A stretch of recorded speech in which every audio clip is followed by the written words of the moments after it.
Hello everyone.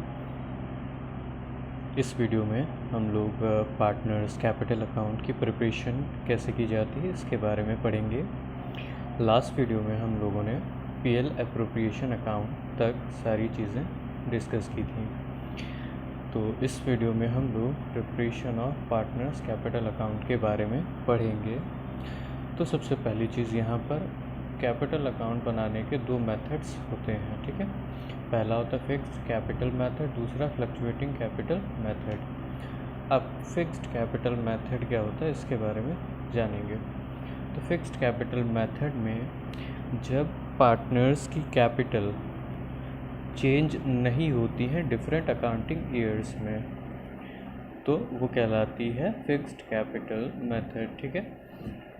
यहाँ पर एक और बात का ध्यान रखना है कि जब कोई पार्टनर पैसा इन्वेस्ट करता है बिज़नेस में या फिर पैसा विड्रॉ कर लेता है, ठीक है, सिर्फ यही दो चीज़ें हम फिक्स्ड कैपिटल मेथड के अंदर शो करते हैं, ठीक है।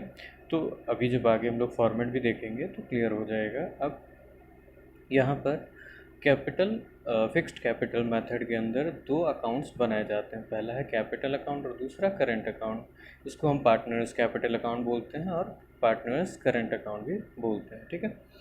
अब ये है इसका फॉर्मेट और इस फॉर्मेट को समझेंगे यहाँ पे।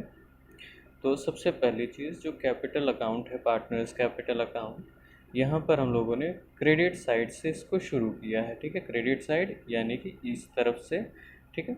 तो सबसे पहले बाई बैलेंस ब्रॉट डाउन, ठीक है। ये बैलेंस वो है जो कि हमें क्वेश्चन में दिया होगा, यानी कि जो लास्ट ईयर का क्लोजिंग बैलेंस होगा वो करंट ईयर का ओपनिंग बैलेंस बनता है।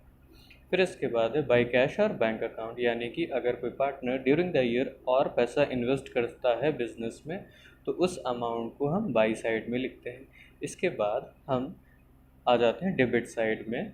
डेबिट साइड में टू कैश और बैंक अकाउंट लिखा हुआ है, यानी कि in case during the year कोई पार्टनर अपनी कैपिटल से कुछ पैसा विड्रॉ कर लेता है, कुछ पैसा निकाल लेता है। यहाँ पे ड्राइंग्स भी दो तरह की होती हैं, ठीक है, ड्राइंग्स इन कैश और ड्राइंग्स इन कैपिटल, ठीक है। तो यहाँ पर अगर कैपिटल को वो कम कर रहा है तो यहाँ पर हम शो करेंगे, ठीक है।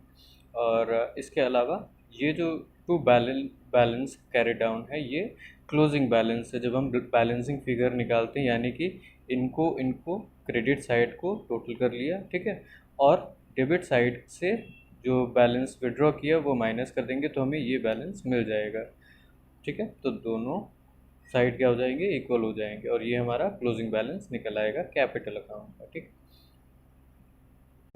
कैपिटल अकाउंट के बाद अब हम बनाएंगे पार्टनर्स करंट अकाउंट, ठीक है। करंट अकाउंट क्या होता है, ये जो हमारा अकाउंटिंग ईयर होता है उस अकाउंटिंग ईयर में जितने भी ट्रांजेक्शन्स या लेन देन पार्टनर से रिलेटेड होते हैं वो यहाँ पर शो किए जाएंगे, एक्सेप्ट कैश जो फ्रेश कैपिटल के फॉर्म में बिजनेस में आया या फिर पार्टनर्स ने कुछ पैसा विड्रॉ किया उसको छोड़ के। तो सबसे पहले यहाँ पर देखेंगे कि ये लिखा हुआ बाई बैलेंस ब्रॉट डाउन, ठीक है, क्रेडिट साइड में। यहाँ पर डेबिट साइड में भी वही लिखा हुआ है by two balance brought down, ठीक है। तो यहाँ पर करंट अकाउंट का जो बैलेंस है वो डेबिट या क्रेडिट दोनों ही हो सकता है। अगर करंट अकाउंट का बैलेंस क्रेडिट है तो वो क्रेडिट साइड में लिखा जाएगा और अगर करंट अकाउंट का बैलेंस डेबिट है तो वो डेबिट साइड में लिखा जाएगा, ठीक है। इसके अलावा फिर हम आएंगे क्रेडिट साइड में। यहाँ पर शॉर्ट में मैं समझा दूँ कि जो पैसा पार्टनर्स को मिलता है एज उनकी इनकम के रूप में, ठीक है, तो वो क्रेडिट साइड में लिखा जाएगा, ठीक है। तो यहाँ पर by interest on capital account, by salary और कमीशन अकाउंट, बाई बोनस और remuneration account, by PL appropriation account, profit, ये ध्यान रखना है।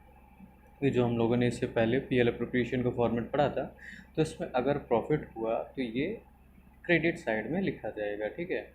अब आ जाते हैं डेबिट साइड में। तो यहाँ पर लिखा है टू बैलेंस, अभी मैंने बताया ब्रॉट डाउन जो है, यहाँ पर बैलेंस क्या हो सकते हैं, दोनों ही हो सकते हैं। क्रेडिट बैलेंस है तो क्रेडिट साइड में और डेबिट बैलेंस है तो डेबिट साइड में लिखा जाएगा।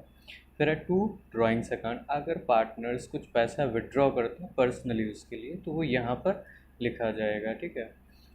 इसके अलावा है इंटरेस्ट ऑन ड्राइंग्स, अगर ड्राइंग्स पर कुछ इंटरेस्ट वगैरह लगाया गया तो वो यहाँ पर आएगा। फिर है पीएल यानी profit and loss appropriation account loss. यहाँ पर ध्यान देने वाली बात यह है कि प्रॉफिट हुआ तो क्रेडिट साइड में और अगर लॉस हुआ तो डेबिट साइड में लिखा जाता है। तो दोनों में से सिर्फ एक ही चीज़ यहाँ पर आएगी, या तो लॉस या फिर प्रॉफिट। ठीक है।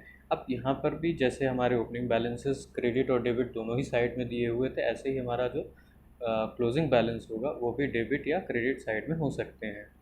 ठीक है। किसी एक पर्टिकुलर पार्टनर का क्रेडिट बैलेंस आ सकता है तो किसी का डेबिट बैलेंस आ सकता है, तो हम लोग दोनों साइड का बैलेंस निकाल लेंगे। ठीक है। अब बढ़ते हैं अगले मेथड की तरफ, जो कि है fluctuating capital method. Fluctuating capital method के अंदर हम लोग पढ़ते हैं कि जो पार्टनर्स की कैपिटल होती है वो फ्लक्चुएटेड होती हैं ईयर टू ईयर, यानी पिछले साल कुछ और अमाउंट था कैपिटल का और इस साल कुछ और है। ठीक है। और इसमें बदलाव क्यों होते हैं ये फॉर्मेट से अभी पता चल जाएगा हमें। तो इसका फॉर्मेट क्या है इसको देख लेते हैं। तो कैपिटल अकाउंट के फॉर्मेट को जब हम देखते हैं तो यहाँ पर इस फॉर्मेट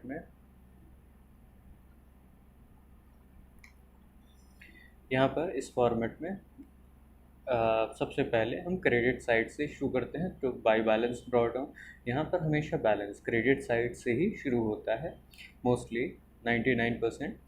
ठीक है। फिर है अगर पैसा विड्रॉ किया, जैसा कि हमने अभी इससे पहले वाले में पढ़ा था।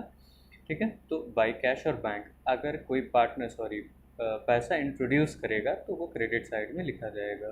फिर इसके बाद interest on capital, salary, commission, bonus, remuneration, ये वो चीज़ें हैं जो पार्टनर्स को दी जाती हैं। तो ये सब चीज़ें एक तरफ हमने लिख ली, और साथ ही साथ पीएल एप्रोप्रिएशन अकाउंट और प्रॉफिट है ये। ठीक है। तो ये सी चीज़ें हमने क्रेडिट साइड में लिखी। अब डेबिट साइड को देखते हैं तो यहाँ पर टू कैश और बैंक अकाउंट लिखा हुआ है। इसका मतलब ये है कि जब कोई पार्टनर पैसा विड्रॉ करता है, पैसा निकालता है, तो वो डेबिट साइड में कैपिटल अकाउंट के शो किया जाएगा। फिर है ड्राइंग्स अकाउंट। तो ड्राइंग्स अकाउंट यानी कि पैसा अगर पर्सनल यूज़ के लिए विड्रॉ किया है तो यहाँ पर डेबिट साइड में लिखेंगे। To interest on drawings account, अगर ड्राइंग्स पर कोई इंटरेस्ट लगा है तो वो यहाँ पर लिखा जाएगा। फिर है to PL appropriation account loss. ठीक है। जैसा कि भी ऊपर हमने पढ़ा था कि प्रॉफिट है तो क्रेडिट साइड में, और अगर लॉस है तो डेबिट साइड में लिखा जाएगा। फिर हम क्रेडिट साइड का टोटल करते हैं और डेबिट साइड की बाकी चीज़ों का टोटल करते हैं, और ज़्यादा वाले को कम वाले से माइनस कर देते हैं। तो जो बैलेंस बचता है वो बैलेंसिंग फिगर कहलाता है। ठीक है। और यही हमारा क्लोजिंग बैलेंस होता है कैपिटल का। ठीक है। ओके। एक इम्पॉर्टेंट बात यहाँ पर हमें नोट कर लेनी चाहिए, इसमें मैंने नोट नहीं की है, कि इन केस अगर क्वेश्चन में हमें ये मेंशन नहीं किया गया कि कैपिटल अकाउंट किस मेथड से प्रिपेयर करना है, तो इस कंडीशन में हमें फ्लक्चुएटिंग कैपिटल मेथड को ही यूज़ करना होगा। ठीक है। हम अपने मन से कैपिटल मेथड नहीं लगाएंगे। अगर कुछ भी मेंशन नहीं है तो हम फ्लक्चुएटिंग ही लगाएंगे, इस बात का ध्यान रखना है। ठीक है। Okay, thank you.